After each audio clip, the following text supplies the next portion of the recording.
Welcome to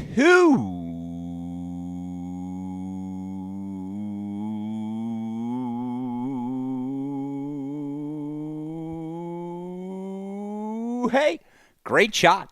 This is the Great Shot Podcast, a Cracked Racquets and Believe Podcast Network production. My name is Alex Gruskin. On tonight's show, we've got another NCAA tournament recap edition of The Deciding Point, where we will do our best to try and break down everything that happened across the course of the first weekend of NCAA tournament play. Of course, here on Wednesday nights, we break down the Division I men's action, and oh my goodness, let me say that again.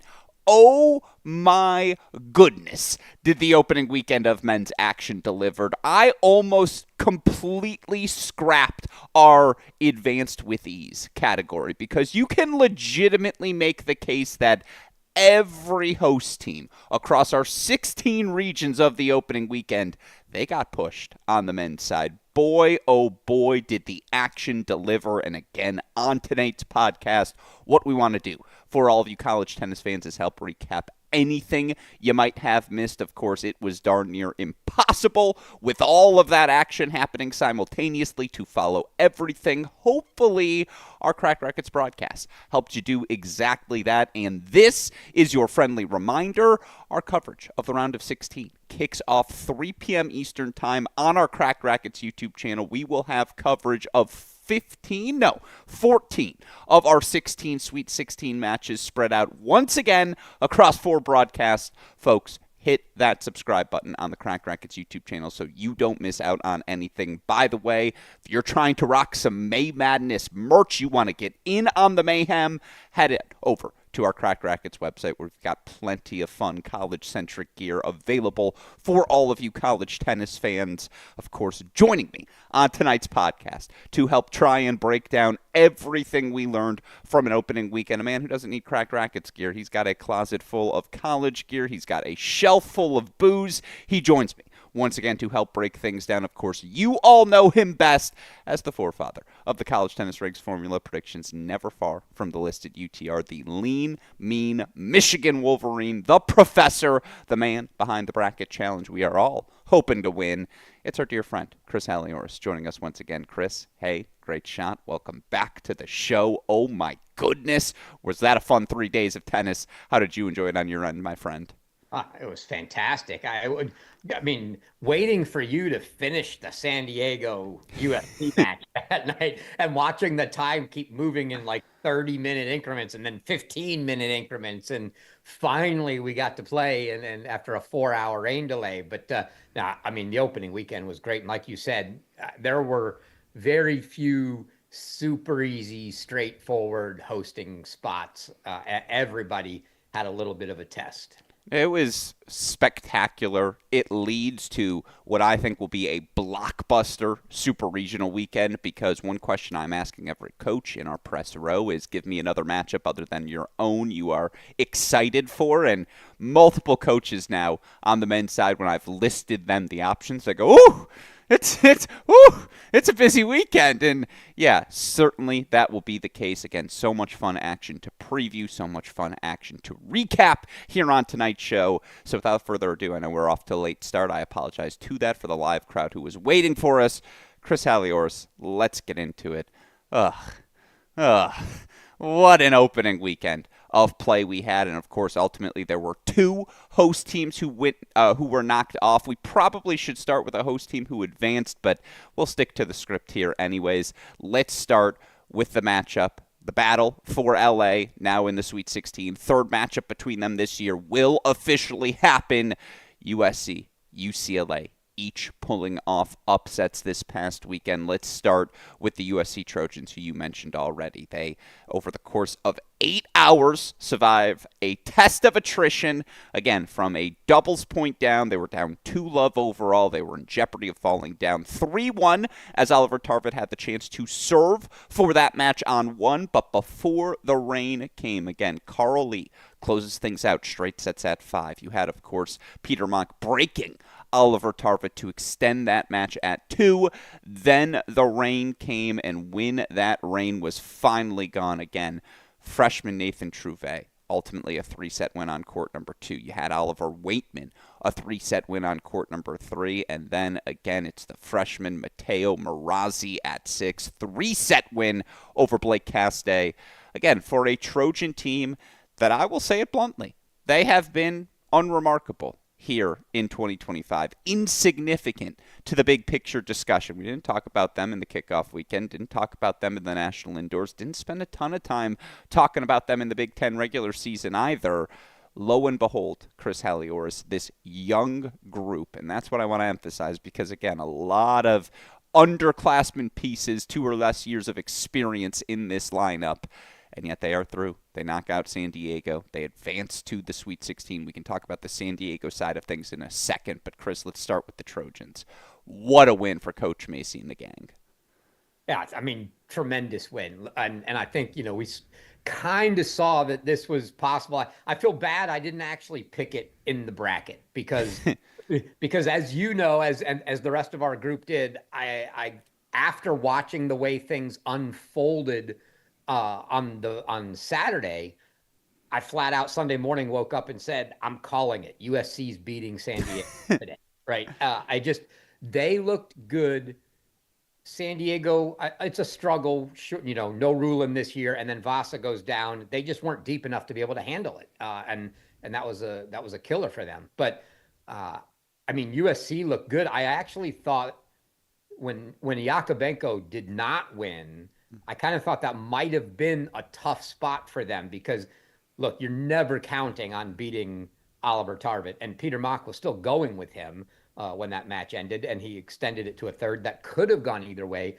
But you got to beat San Diego at 4, 5, 6, and then Truve's just been great. You got to count on him at 2, and so that's what I thought the pathway was for the Trojans. And when Yakovenko went down, I thought, oh well. Now it's going to have to be Waitman at 3. And is he going to get that done? And lo and behold, he did. And that was the end of it. It didn't even matter at that point. I still wasn't counting on Tarvett. I'm not going to count Peter Mock out. But, just what a great, even without doubles. And I think that was their take too, is, hey, we don't win doubles. We still like our chances in singles against this team. And they did a great job. But the killer in this match, obviously, we had the long rain delay, but when they restarted from the rain delay, it was all Trojans right from the get. There was never, it didn't go long enough to get that momentum swing back. And you always like to say, even when a team starts out doubles and 5 first sets, somewhere in that second set, you get that 15-20 minute push from the other team. And when they restarted late with only a few matches going, there just wasn't enough time for San Diego to get that push. And before they knew it, the match was over. No, it was such a credit to USC to come out after multiple rain delays, starts and stops. It felt like the match was going to resume, then it wasn't. For them to come out and just so thoroughly own those 30 minutes post-rain delay. And again, for a freshman Marazzi to close out a senior Castay after that sort of delay as well, when all eyes had turned to him, Trouvé comes back out on court, closes out a Danilov, who obviously does not lose a lot of matches in that dual match lineup. Similarly, wasn't that 5-4? I think it was 5-4. Yeah, one of them was 5-4. And I think he came out and broke right away. Trouvé was 5-4, and that was a questionable one. And when he got that, you were feeling really good if you were a Trojan. Broke right away. And again, the freshman has played in the top half of the lineup for the Trojans all season long, flown under the radar. What a win for him. Huge win for Waitman. Again, Carl Lee quietly was down 3-love in that second set as well. It's a massive win for the Trojans. On the other side, you kind of mentioned it. San Diego just in the end, too shorthanded. No Vasa, no Rulon. They couldn't, you drop 2 of 6 starters and try and get to the Sweet 16. It's a really hard thing to do. Let's be clear. This is still the best season in San Diego men's tennis history. They bring back Rulon. Yes, they lose Danilov. They lose Castay. They lose Vasa, but they're going to bring back Ruland. I'm sure they will get busy recruiting as they always do. Like, this team is going to be really good next season as well. They just ran into a team that got hot. Again, what a performance from the Trojans. And obviously for those with a respect for college tennis history, the prospect of UCLA and USC playing once again in the round of 16, a match in LA. Neither's going to have to leave their beds. And certainly, again, two teams that historically we are used to seeing dominate at the top of the men's tennis world. Two teams we really haven't seen do that for the most part here in this half decade of the 2020s. It's spicy. Like USC 2-0. Keep that in mind against UCLA this year. Of course, it's a different UCLA team. Such more confidence for this group. Deservedly so. Of course, they win the Big Ten tournament title, and then this weekend they had 2 Cal in what was obviously a chippy match between the two sides. Ultimately, it's UCLA. 4-2, they knock off the Bears to advance to the round of 16. Again, for this young group to get that sort of win on the road. Obviously, you look at the box score from this one. Again, certainly it was tight across the board, Chris Halioris, but if this is the version of Spencer Johnson we're going to get for the rest of this tournament, this UCLA team is who you thought they might be on paper. And just, man, again, 4-2 victory. Unfortunately, it was one we didn't have on our broadcast, but Chris Halioris, they're starting to round into form, these Bruins. Yeah, look, I got to see them in the Big Ten tournament, and they're definitely, taking shape, I will say. And I saw them indoors, and still, there were a lot of things to be impressed by. And the upside for this team is it's just crazy because look, you got Johnson, and I don't know what they said. I didn't honestly look at the lineups. It's not all that important to me. The final versions aren't up. I didn't look at any pre-protest to see if changes were made. But when you got Spencer Johnson playing 5 and you got Hoog Martins playing 4, both who were previously number 1 guys on the team, you just have an incredible amount of talent there that if they are in form, like now you talk about, and Rudy Kwan has been, he's been solid. He hasn't been great, but he's solid and he can play with anybody. What he's not going to do is he's not going to go out there and give it up in, 60 minutes and put a point on the board for the other team.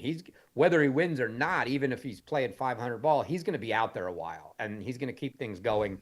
I mean, Emin van Lobensels has been fantastic. Kalen Bagoon, totally different outdoors versus indoors, and there's just so much talent on that team. To me, really, the only question mark is what do you get at 6? Is it Ravelli? Is it Velota? Who do you play? But too much talent on that team to overlook, and it's going to be a really fun rematch amongst these two. Well, UCLA dropped the doubles point in this match. Like, they had to go chase on the road with a young team. They win 4 first sets and do that. Obviously, Kwan ends up losing his match at 1, but Bagoon able to flip things at 3. If you beat a team 3 through 6, you thoroughly earned it. And again, that's the difference between good and great. It was competitive everywhere. Let's be clear. But UCLA, Spencer Johnson, 2-3 over Derek Chen at 5. Ravelli, 4-6 over Monk Mesa at 6. That's a damn good response from the UCLA Bruins. And again, so clear. You stack this with the Ohio State win, the Michigan State win, and the fashion they won it in that Big Ten semifinal. Like, this team is playing its best tennis to end the season. And everyone knew what the talent was on paper. That we get to see it actualized is the perfect monkey wrench thrown into the home stretch of this season. Sign me up. USC, UCLA, it always matters. Again, the Trojans are 2-0 and would have been 2 fantastic battles between these two teams so far this season. Round 3, spot in the final, at the final site, spot in the quarterfinals on the line. Very much looking forward to it. Again, those are your teams through via upset. But Chris Halioris, one could argue the upsets were not the most remarkable part of the opening weekend, and we have certainly buried the lead here as we look at the opening weekend of play, because what is the NCAA tournament all about? It is all about survival, and for the rest of time that we are doing this podcast, we will talk about Tennessee's survival in advancing 4-3 over Duke in the opening weekend. And look, anytime you're just down 3-love overall on the scoreboard, I don't care what the scores are on every other court. That is a remarkable deficit to have to overcome. But for this Tennessee team, who was down a doubles point, was down first set, Shinsuke Mitsui was down. And then, of course, we get to the actual later stages of the matches where you had Connor Krug serving for the match 5-4 and 6-5 in that third set on Jan Kabirski. Oh, yeah. By the way, the carrot on top of it all, Chris Halioris, Alex Kotson, down 5-love in the third set to Pedro Rodines. But, folks, if we have learned anything about this 14th seeded Tennessee team this year, they have moxie. And to watch this team turn things around. By the way, Cruz lost his first set at 6 as well. They were at doubles point, 4 first sets down, 5-love down in the third at 1, 5-4, 6-5 down in the third at 5. It just doesn't matter. Tennessee somehow finds a way to come back. Alex Kotson, 7-5 in the third from 5-love down. He clinches at 1. This is what it's all about, Chris Halioris. Again, we'll get to the Duke side of things in a moment, but this is what this Tennessee team has done all season long, and in the most extreme of fashions. They just wanted to remind us of that this weekend, Chris. I mean, if you and I aren't taking butts up and wake up, yeah, I don't know what to say. Like, they can't just fall one stop short now, can they? After all the way through. And of course, and they're all watching, I'm still not going to pick them. It's just not going to happen. Right. And they're going to go out there and, look, they already got one win over Texas, granted a shorthanded Texas team.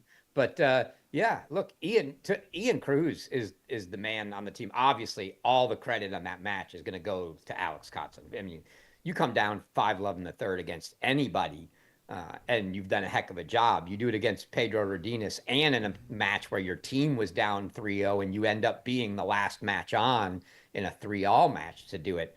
Just incredible. I mean, what a fight from the entire team. You mentioned Kobierski, had Krug serving for it. The funny thing is they never had match points. In all of that, Krug never had a match point in there, and they fought them all off and managed to just never let them get to match points. And what a fight from the Vols. They just keep on surprising every week. Was 5-4, 30-40, I believe he was serving, and he had an overhead on top of the net. That's the one Connor Krug will want back more than anything. It's not only that this team won, Chris. They won 4 3-set singles matches. Like, Dugardin of Duke won 0-1 in about 35 minutes. Oh, my God, was he good against Garcia. You even had what was a battle, but Petrovic close out Moreno, who has been the third set thief for this Tennessee team. And like when Duke closed that one out, again, yes, Shun was on the comeback trail. And even after dropping the first set, given how many opportunities he had, you were never going to doubt Ian Cruz, given his success this year. But to flip them both. And again, it's not like the score, like he served for it 5-4 and 6-5 with Rodines with plenty of cushion. Like, they had their two options. The match was on a platter for them.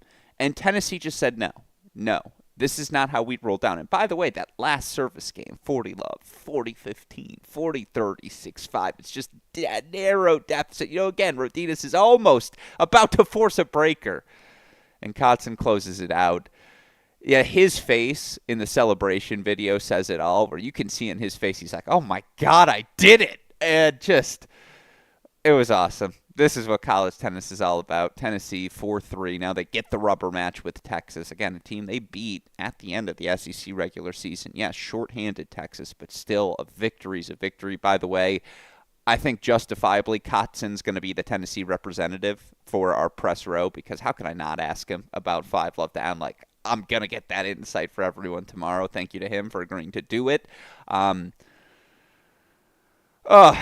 was the year from hell for Duke. I don't know how else to describe it. This, if you want to know, textbook definition, year from hell, we will put 2025 Duke as our example, because obviously for this team, for so many different reasons, it's just everything never fell into place. And when they were on the precipice of the victory, and in convincing fashion here, you thought, oh my God, this is the Duke we thought we might get.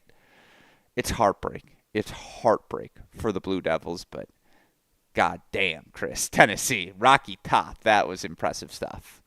Yeah, we can't say enough good things about what Tennessee's done. Just 4-3 after 4-3 after 4-3. And as you mentioned, on the flip side, horrific ending to the season for Duke, following up a very roller coaster ride through the year. I mean, it looked like they had salvaged the 0-3 indoor stint with a win over Virginia, and looking decent, a good win in the ACC tournament coming down the stretch, and then look, yeah, the only thing more surprising than blowing that now is the fact that on day one, only one of the guys was in the transfer portal. I mean, in all honesty, after that finish, I said, okay, how many of those guys show up now? Like, I'm out of here. This is like, I don't even want to talk. That's something you just don't even want to come back and talk about. Blowing a lead like that. So, they'll find a way to get over it. But yes, I mean, heartbreaking for them. But again, Tennessee got it done. And I mean, there are not that many big matches that you can count where somebody came down from 5 love in the third to win the match. This is certainly going to be one. I mean, this will be something 5, 10 years from now. We'll be going, yeah, we're going to be talking about an NCAA match and go, I always like the time Kotzen came back from 5 love in the third and beat Duke. I mean, we'll be talking about this forever. Chris, we're going to do a summer project where we make your website into the College Tennis Historical Archive, and like funky matches like this, things we're going to talk about on the podcast for 15 years to come. As Jay knows, on the women's side, it's the 2021 Women's National Indoors. Like, I will talk about North Carolina versus Texas till I die. Welcome to the list, Tennessee Duke. It's like, yeah, that's on the list. You'll be a footnote in It's More Than Just Isner, A Complete History of College Tennis, the 2037 novel, hitting shelves in 12 years. What a victory. What a fun performance. That is what May is all about, of course. They weren't the only 4-3 winners. You had two others we could turn to. Let's move next to 16th seeded Texas A&M, who legitimately, Chris, almost lost that first-round match to Rice. Like, it was almost 3-all. That match was a war, no doubt about it. And for Texas A&M to come back the next day and have to grit their teeth, they were thoroughly pushed by the Baylor Bears. They got them down early, but as we know, there will always be a window for a comeback in NCAA tournament tennis, and Baylor was starting to push through it. They got the win. Straight set from Koenig at 5. Karita able to close things out at 4. Badenhorst able to force a third at 1. Brostrom Poulsen was up a break early in his third on 3. It just felt like, could Veltz force a third? If he could, maybe the dam would break and Baylor could run with it from there. But man, two people you got to credit. One, Magadan, of course, for closing things out, and 2, in straight sets. 2, Tiago Perez, who did not roll over in that third set at 3. Just managed to stay alive on court, lessen the burden on his teammates. And again, credit to OBP, gets the 3-set win for Baylor at 3, levels this match at 3 apiece because, by the way, A&M grabs doubles, which was probably the swing point you didn't expect Baylor to drop in this one. Damian Sylvester back. He gets a win at 6 over Marko Milutinovic. You put his serve at 6. It's a different Texas A&M team. Of course, all of those things then lead to court number 1, where freshman Theo Papalamas, a signature victory to cap off one of the strongest freshman campaigns we've seen in the country. Not cap off, they're still playing, but signature win as he clinches over Badenhorst 6-1 in the third. Again, A&M advances 4-3. Heartbreak, certainly, for the Baylor Bears. They had their window to take advantage and try and take control of this match. They very nearly did it, but A&M holds them off. They get the win in College Station. What was your read, Chris? Yeah, I think the bonus for me in this match that I honestly didn't see coming was Damian Silvestri. He hasn't played a ton since he was eligible, and when he hasn't honestly hasn't been good. Kind of like that A&M team down the stretch, which is why I wasn't on the bandwagon, and I thought Baylor would take the match. And you pointed it out. I absolutely did not see A&M taking doubles. We knew there was going to be no J.C. Roddick. So when you throw no J.C. Roddick into the mix for that team, it just gave you a lot of question marks. And I kind of figured it was going to be, they'd been running Perego down at 6. And when I saw Silvestri in there, I thought, wow, maybe he's got something and he's looking good. Indeed, he was, and that was huge, I think, for A&M, along with the doubles point. And look, when it came down, the way it came down, you mentioned Velch.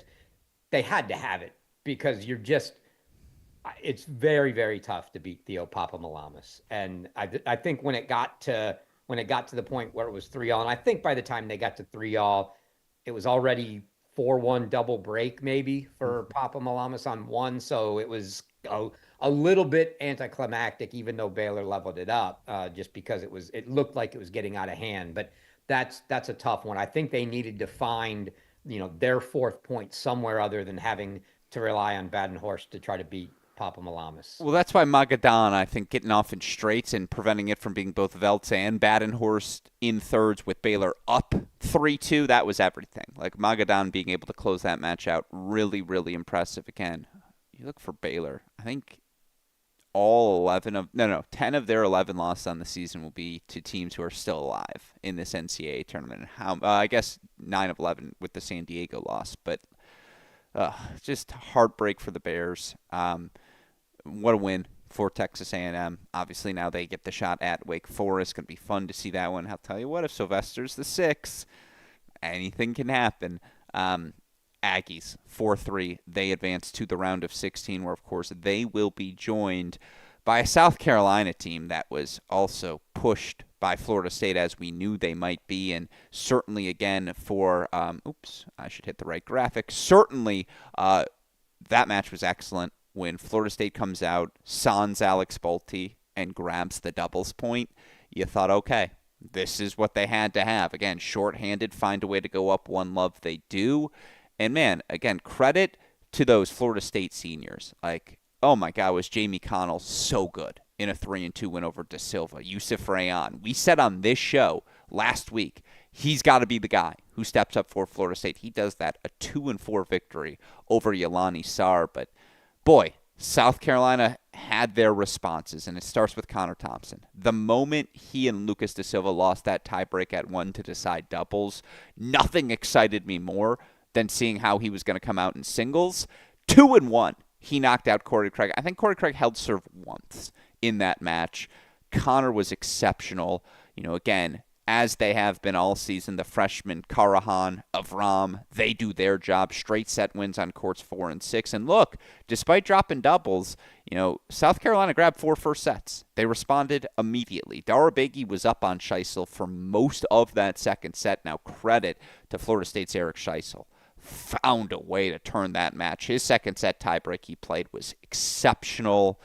He just ran out of juice. That's what happens when you're chasing for 2.5 hours. So unfortunate that match ends with cramps to Scheisel. But, man, credit to Darabegi. He's been the guy who's had to put a point on the board for South Carolina all season. He does it again in the biggest moment. Only Thompson's a senior in this South Carolina lineup, Chris. Yet through they are to, I believe, what is either a fifth, I think it's a 5th consecutive Sweet 16. Gamecocks, baby. Impressive stuff. What'd you see? Yeah, I mean, Connor Thompson, that was that I would not have seen, 3 games to Corey Craig in that match in any kind of way. Like even DK serving lights out at the individuals in the fall when they played didn't beat him 2-1, right? I mean, and then they played again in the ACC tournament or the end of the regular season. I can't remember which, and watched it. It's just really hard to beat Corey Craig 2-1. No matter how good you're playing. And that was huge for them to get that one off and get it off quick. Like I'm with you. Very unfortunate that it comes down to Scheisel, who ends up cramping. It's, kind of obviously not quite as big a stage, but reminded me a lot of the finish to the Columbia Ohio State match at last year in Stillwater, where Hyogo Hashimoto came up in cramps, and it's just everyone's watching it and nobody feels good about it because it's it's the match that's gonna decide things. And what I've in my life of watching, I think I've only ever seen one match where somebody cramped up so bad they couldn't move, fought their way out of it, and came back. And that was 5-1 down Dasha Vidmanova against Mary Stoyana at home. And she cramped at like 3-1. She bought 2 games of time just limping around and then started to get better. That's the only time I've ever seen it happen. Outside of that, I mean, once those cramps get in, it's too late. Yeah, no. And he tried. They took an injury timeout, conceded a hold to Darabegi. He tried to get up and serve. He just could not. Immediately, that first serve he tried to extend into with his legs, you could tell what a struggle it would be. Again, gave him their all. That's down Alex Bolte. That is the performance you would have asked for out of Florida State, and they gave it. That was really tough. That Yeah. they knew they were going to be without him. He got hurt and had surgery several days, about a week before that or so. Showed up in it's either a splint or a cast, something there. But it's one of those things. Jeff McMillan told me he was going to that match, and I said, it'll be interesting because a lot of times when that happens, the team kind of rallies around the fact that they're missing. And Alex Bolte's a key guy. He's the best doubles player on the team. And then he's, generally playing three, maybe four. I think they had him in four for their submitted lineups. But, he's 3-4 singles and their top double spot with UC. That's a very, very tough loss for them. Yeah, and they took doubles. Again, they gave the effort. They were right in it. Credit to South Carolina finding the 4 singles victories, finding 4 first sets to switch the momentum, advancing 4-3. Those were the obvious all about survivals, but Chris, again, I could have put a lot of top seeds in this category. I got 3 more I want to throw at you here. Let's start with Columbia, a match you were on the call for. The 8th seeded Lions ultimately advancing 4-2 over Clemson, but if memory serves me correct, Chris, there were 5 3-set singles matches in this one. Courts 2 through 6. Again, Michael Zhang, the only one to earn a straight set victory. And, again, by the way, worth noting, no Wissam Abdurrahman for Clemson in this match. What might have been had they had him, but credit to the Lions, man. Again, they take the doubles point. They get first sets on courts 1, 4, 6. Managed to stay out in front from the start. And again, Zhang, straight set victory. Westphal, 3-set victory. And then Hashimoto, the senior, closing things out 7-5 in the third at 4. Those are the 3 guys, Zhang, Westphal, Hashimoto. That's going to be the foundation of any Columbia run this postseason. They deliver, but boy, did it get sweaty, Chris. Way too sweaty for their liking because they were out and, they were looking good. They got doubles. They got Zhang. They had set and break leads, I think, at 2 other courts, and they just couldn't finish them. And all of a sudden, it was that, it's what you and I talk about all the time, that you get that 15, 20-minute push in the middle of the second sets when you're the team that's down. And if you can actually make a few of those matter, and Clemson did, they got them into thirds to the point where Columbia couldn't finish that match in straight sets. And boy, oh boy, there were deuce points everywhere, and that match was unbelievably tight. There was a moment there where I actually thought Clemson might actually win this match. It was not, Columbia had been ahead the whole way, but it never felt, once they got into those thirds, it did not feel like, oh, we're just going to wait and see who gets it. The fight from Clemson was unbelievable, and just fell short. Yeah, again, this is another one of those. It feels like the foundation has been set for Clemson. Like, yes, they started out so hot in ACC play and on the season more broadly. They took some lumps to end the year, as any young team will at that 3/4 mark. But to rebound the way they did and almost earn this victory, again, you're starting to make your way too early 2026 power rankings. I'm not saying Clemson's an unequivocal top 16 team. I'm saying when they go somewhere kickoff weekend and beat someone, it's no longer going to be a surprise to anyone, I would say, moving forward. But Lions had to have this. Like, this class of Westphal, Hashimoto epitomizes what has been the best half-decade run in Columbia men's tennis history. And that grit, that's how they get through. That experience, that callousness. Yeah, I think Columbia could have run away with this one, 1-4-6, where they were up in that match certainly early. But Clemson fought like their season was on the line, and the Lions were still able to grind things out still. They got pushed. Like, that one was sweaty, Chris, no doubt. Yeah, and to your point, they had to have this. Look, I think for this Columbia team, and you hate to say this going in, but the season's going to be a disappointment if they don't win this weekend and make the final site. Sure. They were there last year. They expect to be there again, and as they should. And that's not to say they're going to, because that's going to be a hell of a match with NC State. But that's kind of the expectations that they have on themselves. And I had said before the match, this is when they really have to, they got to have to not overlook this. And it turned out the same way for a lot of these teams, but it got tight. A couple interesting facts from that match. I don't know. I'll see if you have the trivia here. When was the last NCAA tournament for Clemson before this year? Wow. I'm going to say 2012. Really, really close. Great guess. 2013. Oh, so do you know why I said 12? Because it wasn't actually 12. It was 13 was the year they almost snapped Virginia's ACC win streak, or maybe it was 14 the next year when Damajan was a senior. So I knew it was around there. That had Yeah, to be the Yannick for Maiden the years, first right? tournament in 12 years for them. Just a great turnaround for the program. And then the other one from doing the prep for that match. Do you know when Columbia won their first NCAA tournament match? Like team match, or are we Yeah, talking? yeah. First I'm going to team say match. 2000. Well, hold on. They made round of 16 at Baylor, lost to Virginia. Very good match. Shout out Winston Lynn, Ryan Shane, the rolled ankle match. Those who know, know. Um, I'm going to say '09. I mean, the Winston Lynn call you're there. It was. 2011. Oh, it was 2011. Yeah, okay, I was close. Yeah. Honestly, I'm That's the impressed by Winston Lynn. myself. Yeah, 2011 they went to Vanderbilt, beat East Tennessee State in the first round, and then they knocked off Vandy in the second round. But hard to believe with everything that we see today and we've seen for the last several years from Columbia that it's only been 14 years since they won their first ever NCAA tournament match. That's a very good framing. I like that perspective because, yeah, they have normalized, like, no, we're a Sweet 16 Yeah. contender and we do better than that. And we're not traveling to Columbus anymore. This ain't 2019. You come to us. Very, very impressive stuff.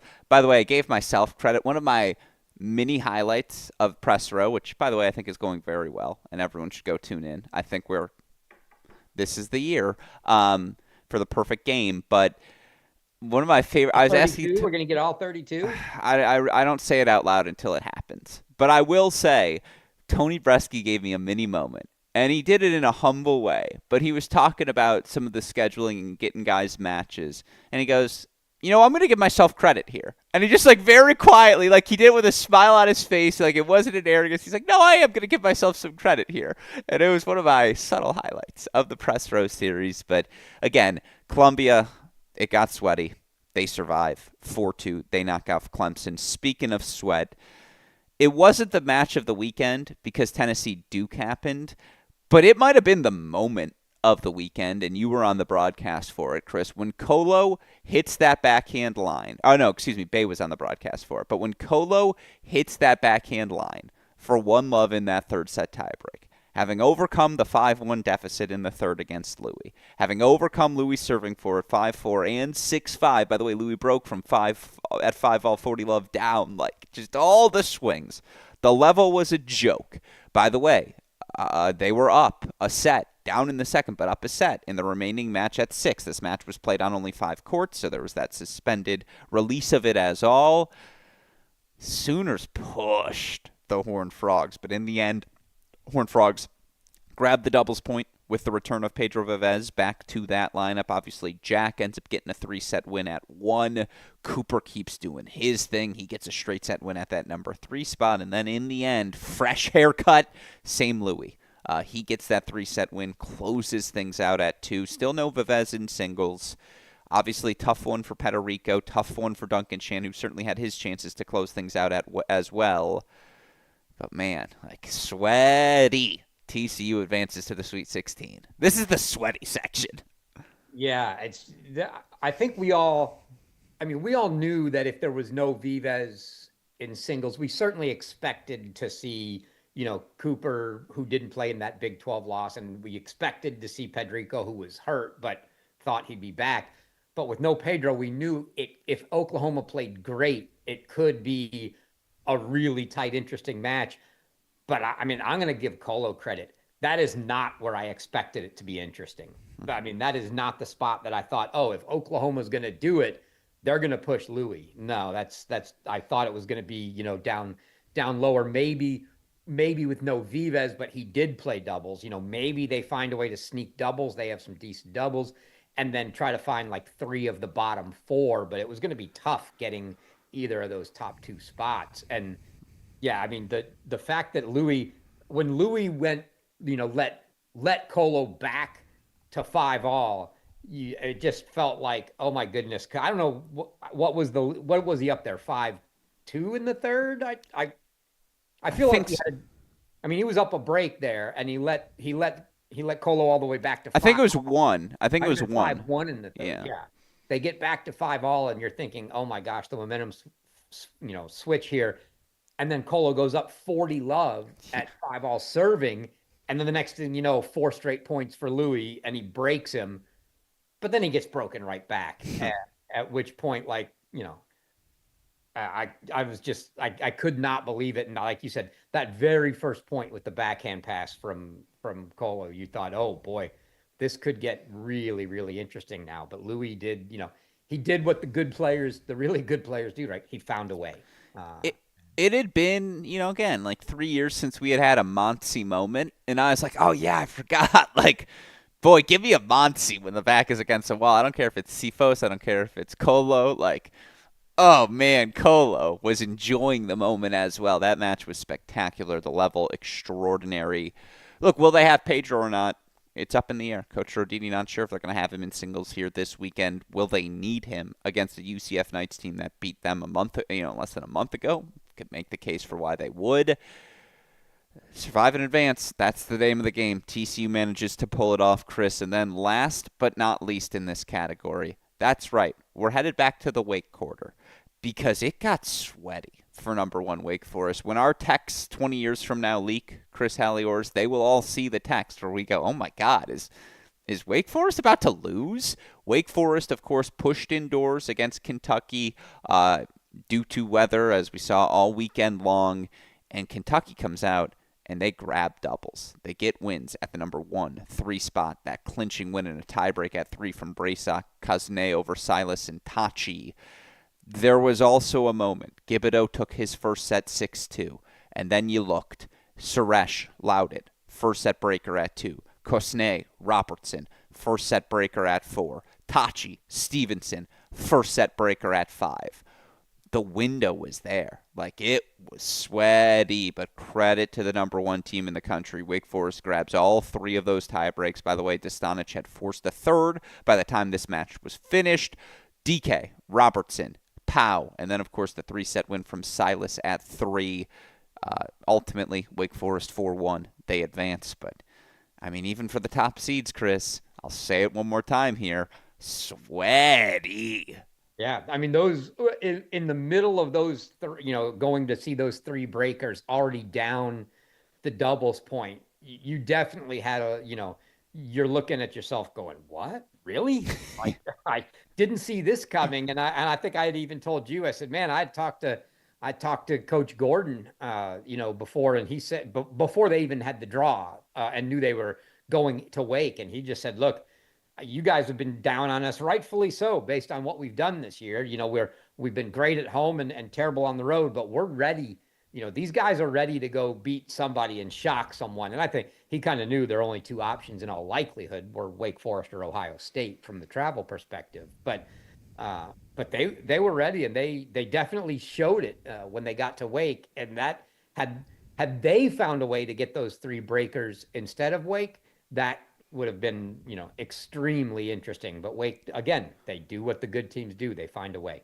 Yeah, indoors, this Kentucky team can play downhill. And again, certainly they did that for a lot of the first hour, 2 hours of this match, singles and doubles. But as the best teams do, you take a punch, you throw a couple back, and again, seeing the energy DK was playing with. There's an edge to him that wasn't there last year. Powell, obviously back to his winning ways. Good bounce back from Robertson after he lost for the second time this season, by the way, to Gardner Webb. Yeah, like, it's what you want to get pushed, but then ultimately pushed, but not to the brink. That's what you want if you're a top seed in the opening weekend. That's what they got from Kentucky. Strong performance from the Wildcats to finish things, but ultimately, again, Wake Forest through 4-1. And Chris, as we look at this sweaty category, as we'll call it again, Tennessee, Texas A&M, South Carolina, Columbia, TCU, Wake. who are you most concerned about in a way maybe you weren't heading into the tournament following that opening weekend?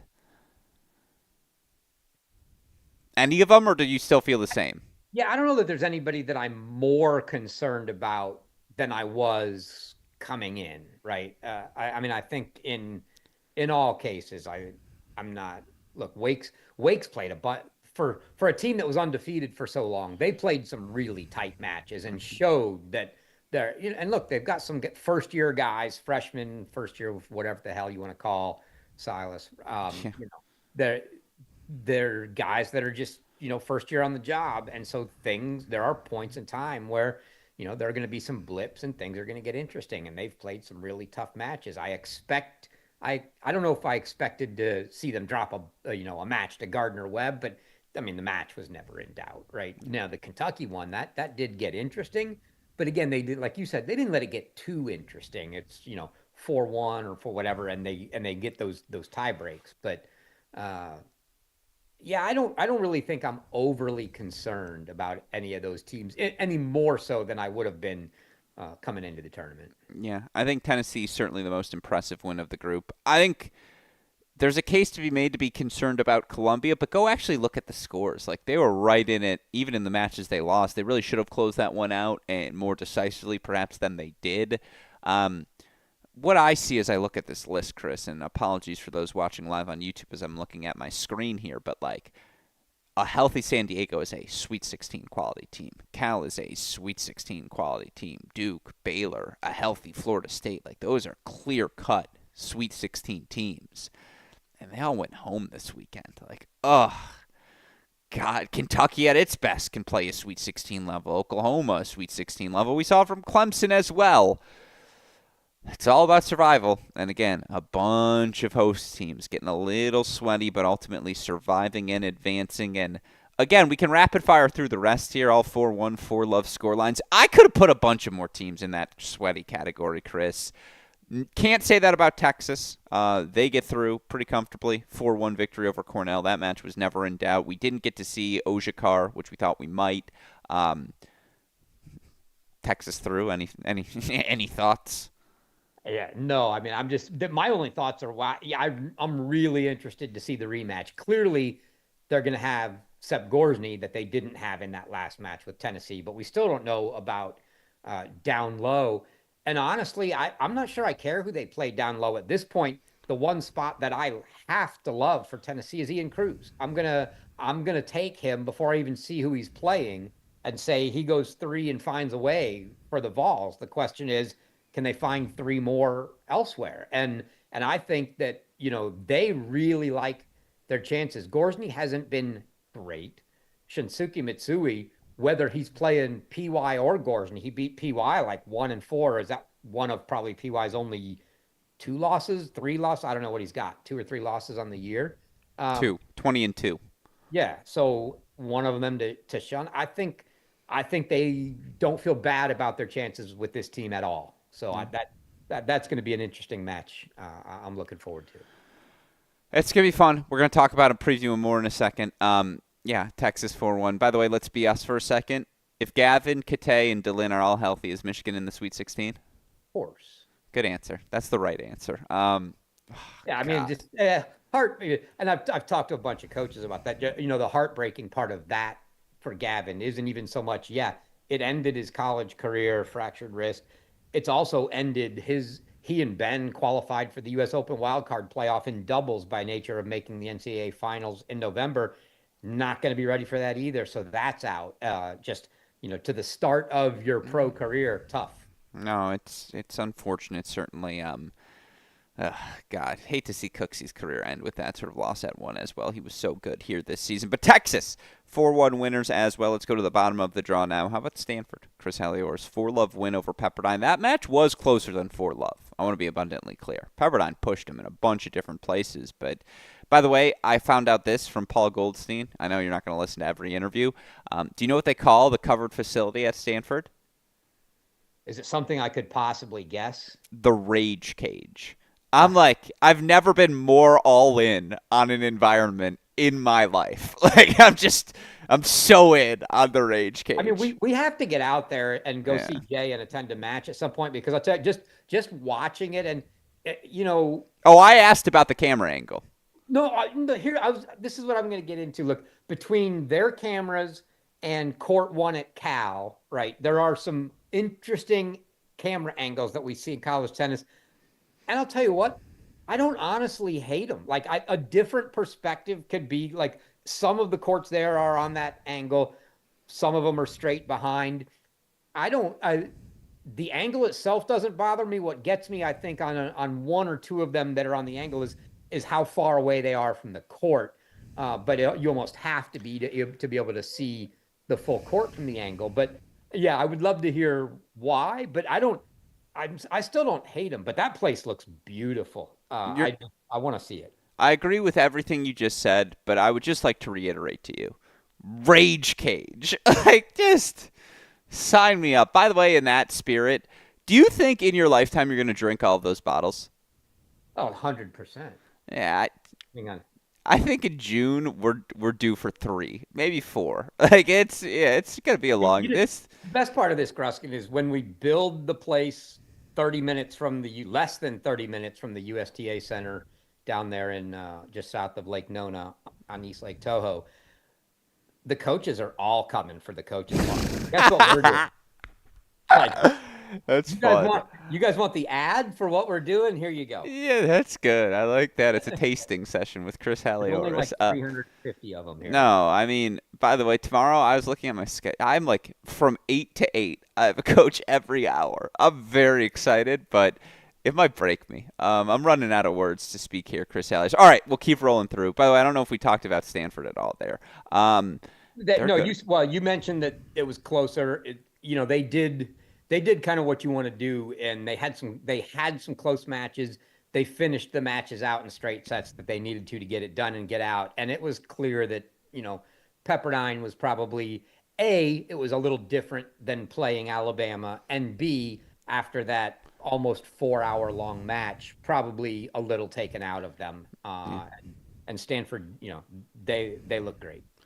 Wins at Did 4, see 5, and we saw Godsick on and he played 5, Rozegi 6. yeah, so they pulled him the first day, and Rivera didn't look great against New Mexico, and so that's where I was curious to see if we'd see a change. And indeed, Godsick, and maybe that was the plan all along, but Godsick back in at 5 and Rozegi down to 6. No, it's a real option too that they have at 5, 6, 7, and talked about it with Coach Goldstein in our interview. I feel like the Rozegi scoreline 2-6, 6-love, 6-1, like that's kind of the freshman's deal right now. He loves to drop that first set only to run away with the next two. Hammer Hank is playing ball right now at 4. Really good win for Stanford. How about Ohio State? Like they kind of got pushed. Chris Halioris dropped the doubles point. Started to see some late comebacks from Auburn in matches, but to Ohio State's credit, after dropping the doubles point, they got to work. Kim, first set. Bernie, first set. Anthrop, first set. Chris Lee, first set.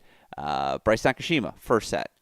Preston Stearns, first set. Like, you drop doubles, how do you respond? You take 6 first sets. That's exactly what the Buckeyes do, and that's why they couldn't be in the sweaty category, because it was never truly in doubt, although, again, credit to Auburn, forced the third at 1, did the senior Nolan, although Aiden Kim ultimately the clinch there.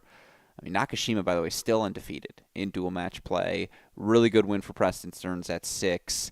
Again, ultimately, I think it was Bernie who earned the third win to the fourth one of Kim. By the way, both Anthrop and Lee had tie breaks to close things out in straight sets. Neither was able to do so. But again, there was a world where this match is 6-1 Buckeyes. That's why they can't be in the sweaty category. Sets up a matchup with Mississippi State. Chris, also in my job well done, Mississippi State. They just got up too big on Michigan State. Michigan State did also make a late push, and again, were able to force some third sets and make that match interesting down the home stretch, but it was never truly in doubt for Mississippi State as they grabbed the doubles point. Really fun tiebreak, by the way, to do so. Both teams fighting off, I believe, team match point, doubles point, match point. Tiebreaks at 2 and 3. Mississippi State getting the one at 2 for the clinch along with their win at 1. Again, the thing was Mississippi State grabbed 5 first sets. But Thanos was fighting back. Barish forced a third. Sheldon forced a third. D-Rack forced a third. The problem was, again, the path became so narrow, so fast for Michigan State. But Chris, what'd you make of these two? Again, ultimately holding the seed. It's Buckeyes versus number 12 Mississippi State in the round of 16. Yeah, I mean, I think even on Auburn's best day, it was going to be really hard for them to take down Ohio State in Columbus. They did well to, push in a few spots, but never in doubt. And I don't think we thought it was going to be Mississippi State a little tougher. There's a world where Michigan State could have, a little earlier on their push, maybe could have made that one a little more interesting. But like you said, they just got out too big. The doubles point allowed them to get out big like that too. Had they been able to flip that tiebreaker the other direction, we might have had a different story. It could have been a much longer match, but in the end, kind of what we expected there. Just tough. They had the long weather delay. They do eventually get outdoors. Indoors, not overly fast at Mississippi State anyway, but certainly they would still much rather play Michigan State outdoors, and getting in the outdoor conditions just favoring them as well. And they're looking good. I mean, I'm very intrigued, and I'll be interested to see these matchups now this coming weekend with Ohio State. Dusan Milanovic has come into form here lately. He's playing really, really well. And then the freshman Hernandez Cortez now, who they've got up at 5, also playing really well. So, yeah, I think that the Milanovic in the I'll call it the all head case match, maybe the all head case match, Milanovic and Jansen, because I think Jansen's been knocked down to 4 and Anthrop up to 3. Is that right? Yeah. I think I saw Jay tweet that. And so if it's Dusan at 4 and Jay, a couple of lefties that can go just absolutely crazy on court if things aren't going their way, that'll be a fun one to watch. It's going to be really good. Again, both teams ultimately advancing to set it up. Ohio State, Mississippi State. Again, other seeds just to rapid fire through here. Virginia, ultimately 4-0 win over Princeton. That was never in doubt. Neither really was Arizona's victory over Harvard for Colton Smith to end things in Tucson with a victory on his home courts as well, particularly impressive. Look, we know what the calculus is for Arizona, and every coach I've asked so far, Chris, when I say what's the match you're looking forward to a T, well, Colton versus Rafa is pretty good at 1, right? Isn't it? I mean, we get it. We were all hoping for it. We get it. Any particular takes for either of these teams coming out of the opening weekend? No, I mean, Yeah. These are the truest sense of, that we'll see you this weekend. Yeah, they were the two that just never got pushed at all, not in either match. And I think, to me, very impressive for Virginia. I kind of expected that out of Harvard. You asked me last week, like, any chance we get, Harvard's going to push Arizona? No, it's not going to happen. But there's a world where if the guys at Princeton play like they, at the top play like they can, the problem is they're just going up against the strength of the Virginia team. They need to have that strength down low. It just ended up exactly like you thought it would go, and they both roll. Yeah, no, certainly. And then last but not least, maybe the most impressive of the opening weekend. We said it was maybe the most difficult region 1 through 4. UCF 4-1 over Miami, 4-1 over Florida. Chris, their 4-1 win over Florida was the least UCF-like win of the season. And what do I mean by that? They won doubles in 3 straight set matches. Where's the fun? Where's the drama? And by the way, first with Sweet 16 in program history. Again, they made their first national indoors this year. The team had never beaten Florida before Lloyd Kareem took over as the coaching staff last season. Now, again, they're through to a Sweet 16. They get another rematch with TCU. It feels like they are at their healthiest finally once again. Man, what a weekend for UCF. What a year it has been for the Knights. Yeah, I had that one on my broadcast, and they literally just never gave Florida a chance to breathe. I mean, they went up maybe 2-1-ish early in doubles. They went up a break on 2 courts and literally just never gave it back. They just kept that break all the way through, 6-4 wins on both courts. And you just felt like if you were Florida, you had to find a way. Not only did they not lose those. But Florida was up a break on the other court, and UCF got it back to get back on serve. They just pushed their way through doubles. And then, like you mentioned, yeah, I mean, Billy Gannison gets a win on one for Florida, but UCF just did it in straight sets in their other matches, and just they never let Florida think they were in it. And Florida had there were fans there. You could hear the girls that came down from the girls team in the cameras, behind the courts there, pretty loud. It got a little rowdy. I heard some of the UCF faithful on the side of court one, the donor crowd, if you will, got a little into it. But they did great. And I think the plus side for me is I saw zero limited movement out of Branger. I mean, he looked fantastic. Who? Yeah, the Branger, Gruskin. Oh. Yeah, he looked great. I did not see any issues at all. There was no, what I really would have liked to seen was I would have liked to see him like, you know, maybe lose the second set and split to a third and see if all of a sudden a limp creeps its way in or something, the kind of, oh, things aren't going well. Maybe my foot hurts now, but no, he had no issues with the movement. He looked fantastic.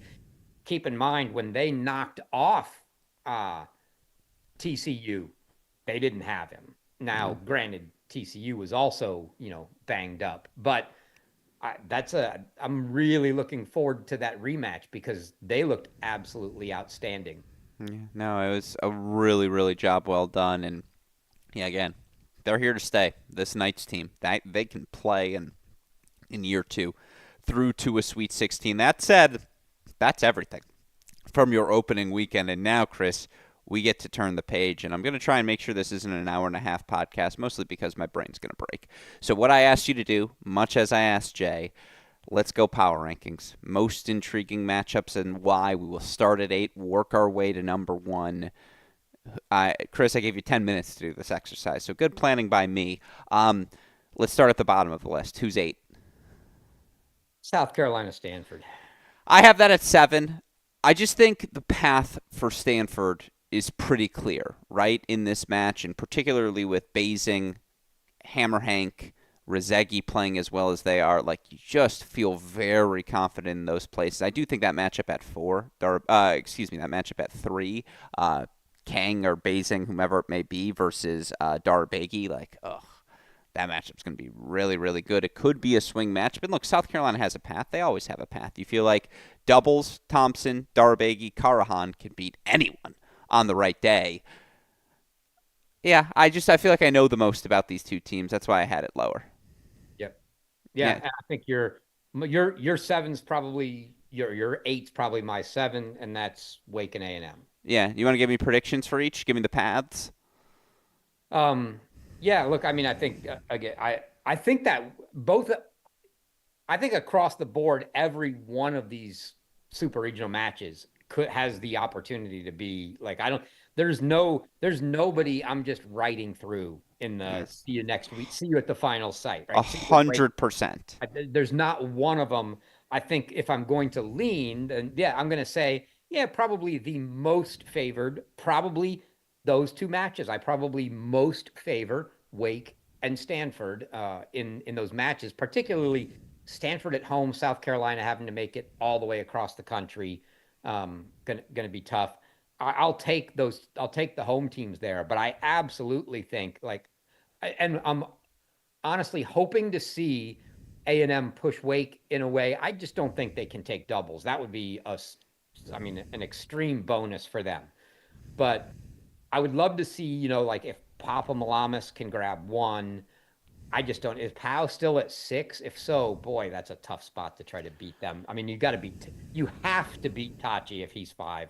But I can see, kind of creeping up to 3 points, trying to get to 4 on that team is going to be really tough. I agree. I have them 7 and 8 as well because I do think Stanford Wake are the most prohibitive, and it's not that prohibitive, but are the clearest, I should say, favorites of these 8 matchups. And so I agree. I have them in my 7 and 8 spots, but that doesn't mean the tennis isn't going to be extraordinary. Who do you have 6? Oh, they're all good after they're all good, period. This is a really good Sweet 16. I'm just gonna catch flack for all of it now because I feel like I know who you're gonna put here, and I put them much higher. I actually have it six, Texas and Tennessee. Wow. I have them at number 5. So I don't have them that much higher. It's because we know this matchup, and no disrespect, but third matchups go one of two ways. It's boom or bust. Like, I think this match is as likely, and I say, here's your bulletin board material, Tennessee, because we haven't given you enough. I think this match is as likely to be 4-0 Texas as it is to be 4-3 Tennessee. And I just think it's going to be one of the extremes, one way or the other. I don't think we get like a tightly contested Texas pushes, Tennessee pushes back, Texas closes them out. Like, I just think it's going to go one of the two extremes here in this part 3 matchup. And you just like, there's no way Tennessee has more gas left in the tank, right, Chris? Um, Well, look, we know my history. Of course not. I just don't want to get hit. Butts up hurt.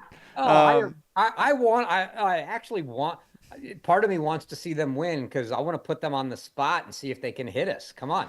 Someone's going to hit us if that's the case. Yeah. Look, by the way, the Kotz and Timo rematch at 1 is awesome. Uh, You mentioned it. Like, for Tennessee, it starts with Mitsui. It's Mitsui, it's Cruz. Like, those have been your two guys, and you got to try and find two more. And that's a really tough they should have a proposition legit against them. shot at Dubs. Uh, Sure, that's the other one as well. But then, okay, where's your other one? Where's your right. fourth point? That's an excellent question. Texas is really, really good. They feel like they're starting to find some rhythm in doubles. Might we see Ali back in the doubles lineup this weekend? Who knows? If that's your 6, my 6, I'm curious where you have it. And it's in the similar vein. These are the third-time rematches, all in a row, by the way. I have TCU UCF 4, Texas Tennessee 5, UCLA USC 6. Again, it's part 3 for all of those. All right. UCLA USC, here's the thing. They've played two extraordinary matches this year. And USC has had UCLA's number. But it's a different UCLA now, right? Coming off of the win at Ohio State in the Big Ten final, coming off of the win at Cal. Like, this team has now proven it. And the only thing this team hasn't done, the thing maybe this team probably wanted to do even more than make the final sight, is beat USC. Like, that's how these sorts of rivalries work. At the same time, Trojans are finding some magic. And, again, I know Coach Macy. Like, they think they own UCLA. Said that with love. Like, that's how you feel about your rival. Like, please, they're not going to beat us. It's postseason time. We're the Trojans. That ethos still exists within that culture. I have TCU UCF 4 just because of all the questions around TCU. Like, if they're not healthy, UCF can straight up beat them. TCU almost lost this weekend. UCF did beat them at the Big 12 conference tournament. That's my justification for 4, 5, 6. Chris, are my similar range for you? Uh, no, one of Uh-huh. them distinctly different. I also have UCF and TCU at 4. So who's your 6?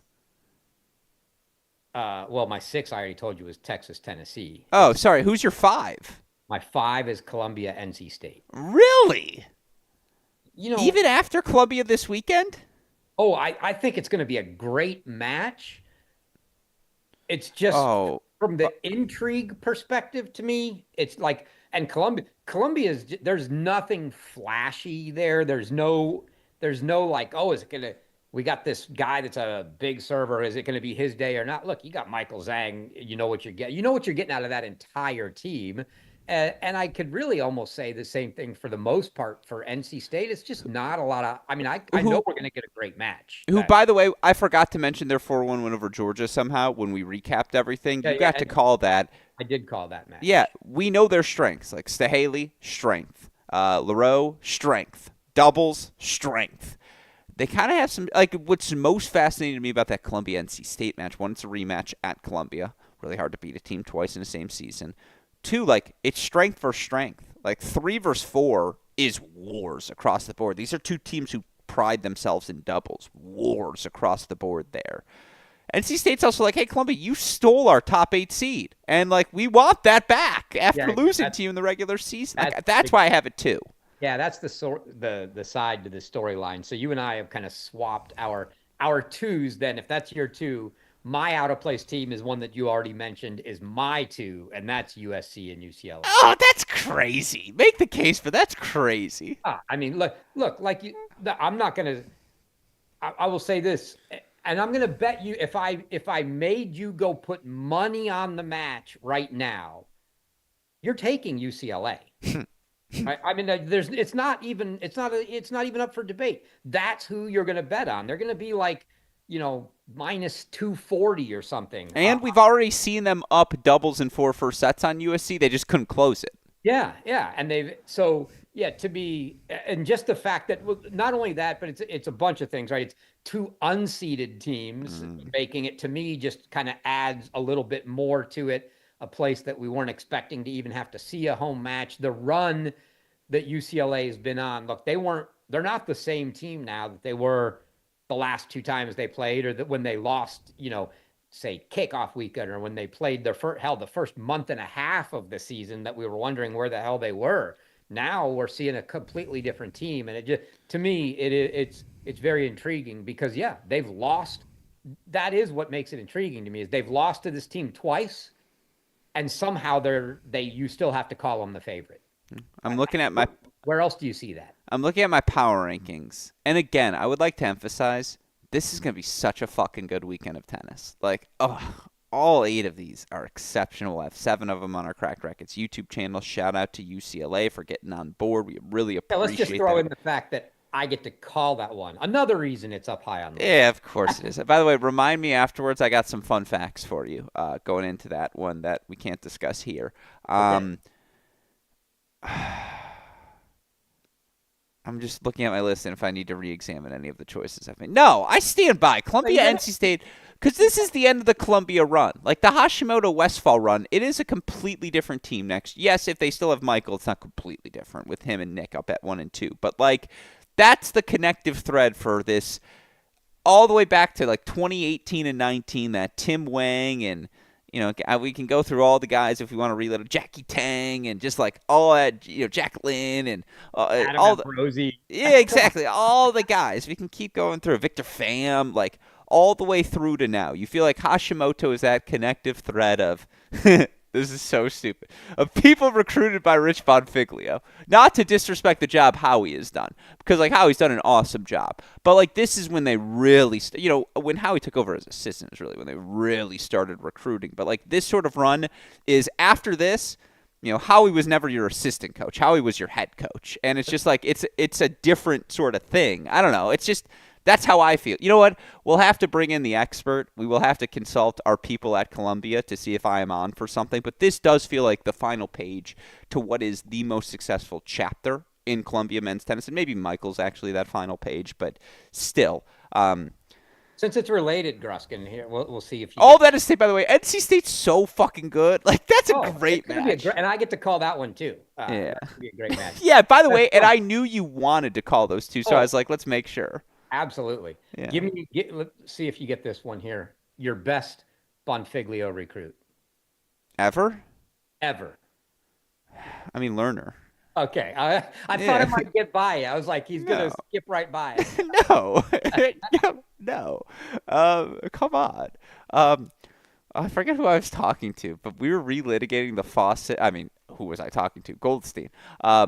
We were really relitigating like Fawcett, Kumar, Geller, Janenderer as like a top 4. I couldn't help myself. I can't help myself. Like, again, I'm interviewing Andreas tomorrow morning, and all I could think is like, so which history question am I gonna ask him about this time? Like, have I asked him about Sonam versus Alex Clayton at Stanford 2011? I was like, I must have. Anyways, it's that time of year, folks. You're fucking nuts if you have USC UCLA 2. Like 2. I'm so excited for that one. By the way, we kind of glossed over it. TCU, I mean, we already talked about Texas, Tennessee, but TCU UCF, it's going to get chippy. It's going to be energetic. It's on graduation day, which just means I wonder what the crowd's going to look like. That's fascinating. Until I saw UCF this weekend and how good they really looked, and I mean, I can't understate how good they looked. I would not have been so excited and pumped to see that match, which I've got that one on the broadcast too. Yeah. I think we've called all of mine out now. You're welcome. I'm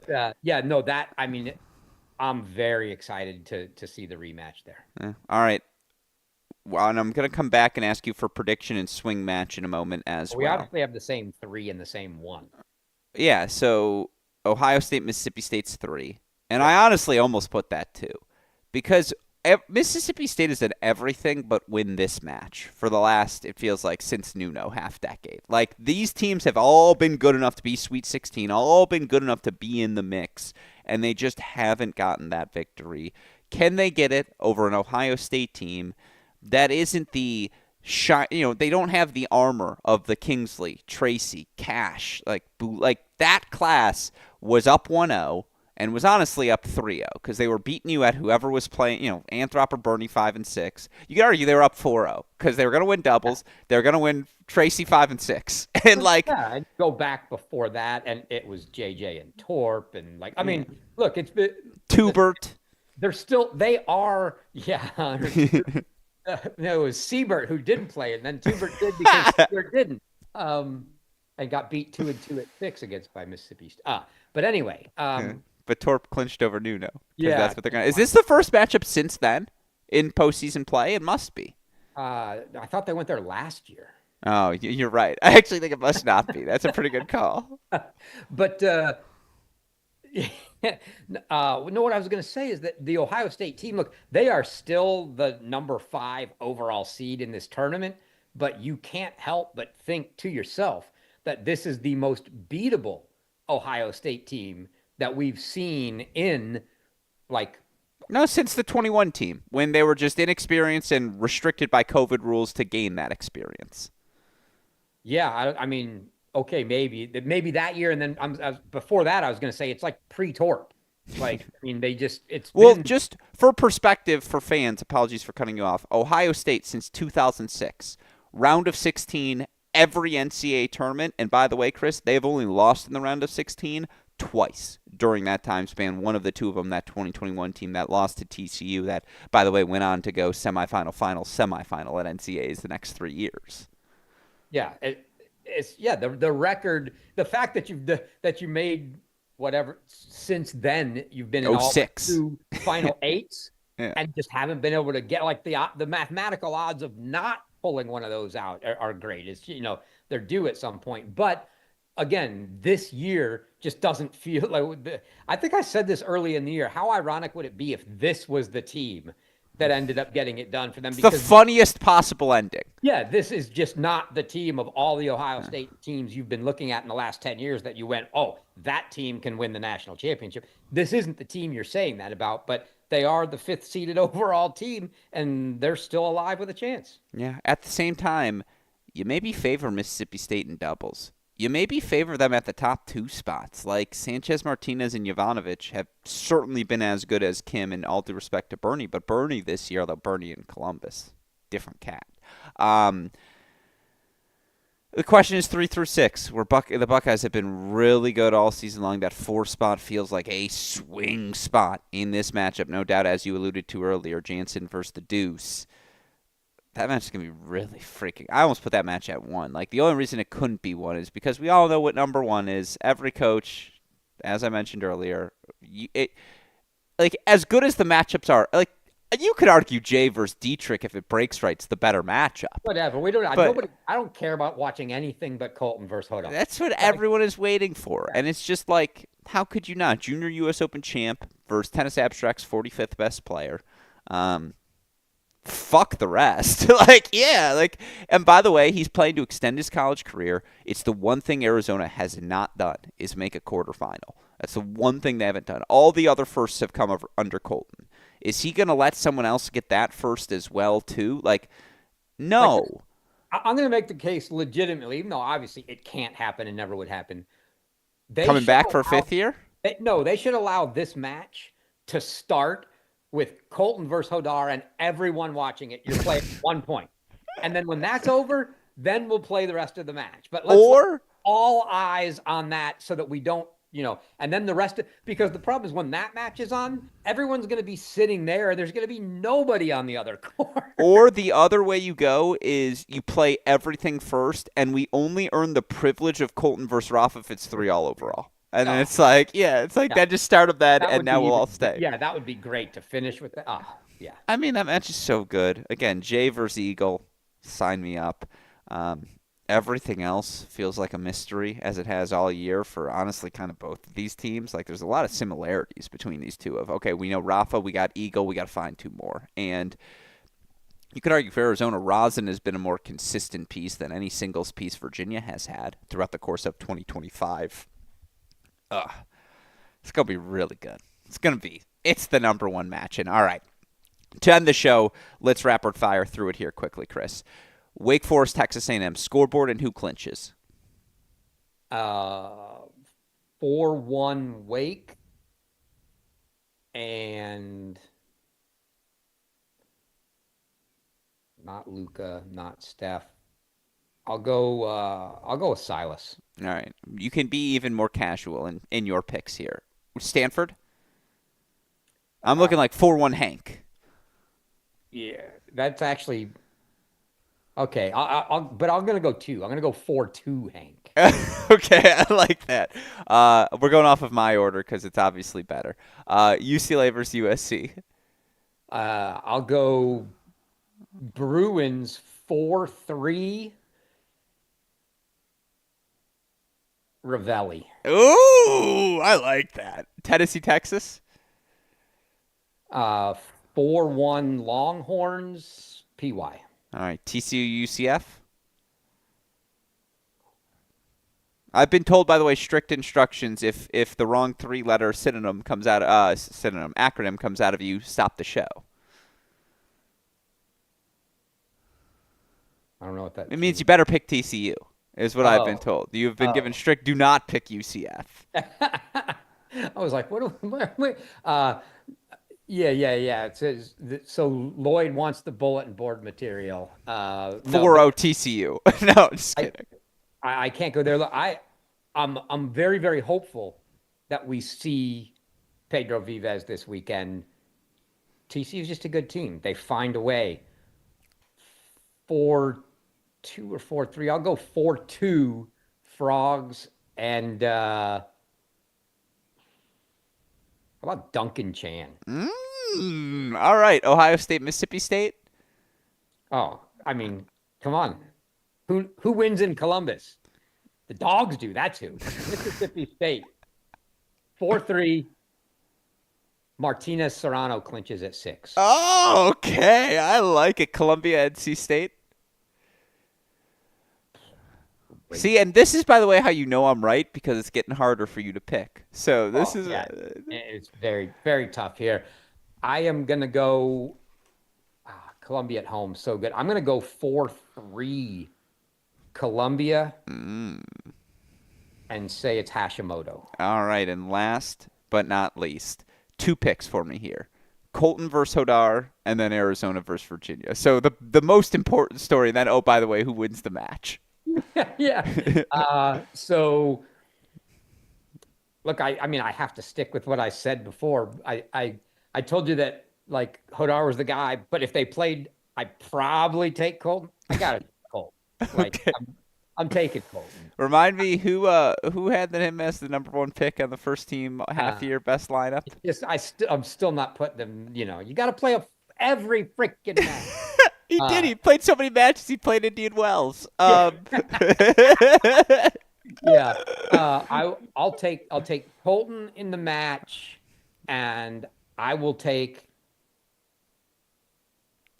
Ooh, Well, ooh, I'm trying to think who my ooh, closer is. ooh. I got the pick. Colton wins the match, and the question is who goes the longest? Who's gonna grind? It's not Jay and Dietrich. Yeah, he's got two names, Mons and Dahlberg. Yeah, I mean, so that's the question. Him Is versus Casper. oh my gosh, that will be the uncleanest match of the week. How about the Goose Gustafsson versus whomever plays at 5? Uh, yeah, I think that could go longer than Casper. I'm going Arizona. I'll take Arizona 4-3 and I'll go with Gustafsson. Whoa! Oh. Oh, man, are these matches going to be so good. It's going to be a fantastic weekend, and of course, it is a weekend we will have for you coverage starting 3 p.m. Eastern Time on our show on Friday. By the way, the best matchups, you heard them. You know these best matchups now. We've talked you through it all, and certainly cannot wait to watch everything unfold. By the way, if you need more preview content to help you get ready, we got you covered. Cracked Interviews podcast feed, doing my best. So many interviews lined up tomorrow. Looking forward to get through all of them. They're all going to be available on the Cracked Interviews podcast feed, available to watch here on our YouTube channel as well. A shout out to Westoff. Busy man this week, Chris. What sort of a job does he have to do? Fuck of an editing job, day in, day out. Yeah, 32 interviews this week, and he's trying to get the software ready. Not the I easiest. can't believe you're not just prepping the coaches like, look, don't swear because we can't edit this. Oh, I am not swearing so as to not provoke swearing because it's like that there will be no edit. We literally have I'm like, I'll tell you afterwards. I was about to get into what we've done to streamline it. I was like, that's a you and me conversation, but yeah, shout out to Westoff. It's gonna be an awesome weekend. Coverage starts 3 p.m. Eastern time. Hit that subscribe button. Go grab gear on the Cracked Racquets website, and yeah, get excited. We got a fantastic postseason home stretch ahead for the fantastic. Cracked Racquets puffy vest I got sitting over here. Oh, I tried to change it up today, literally because the interviews are on YouTube. I was like, let me wear something different today, so that they can be like, oh. This is the day he wore this shirt. This is the day he wore that shirt. This is the day I talked to Booze Bottles alone as Chris has decided to leave the broadcast here early. Hello, Booze Bottles. I will be calling do my you. modeling for you, Gruskin. Oh! The Ooh, Rackets Chris. puffy vest here. It's very Wow. And let me tell you, you don't look puffy. You look fit. That's a good look for you, my friend. I like it, and I appreciate everyone who has tuned in. So that is where we can wrap this show. For the fantastic Chris Halioris, our super producer Daniel Westoff, our friends at the Laurel Springs School, and from all of us here at both Cracked Racquets and the Tennis Channel Podcast Network, I'm your host, Alex Gruskin. Chris, what do we tell all of our listeners? hey, great shot. And we will see you all this weekend. Thanks, everyone.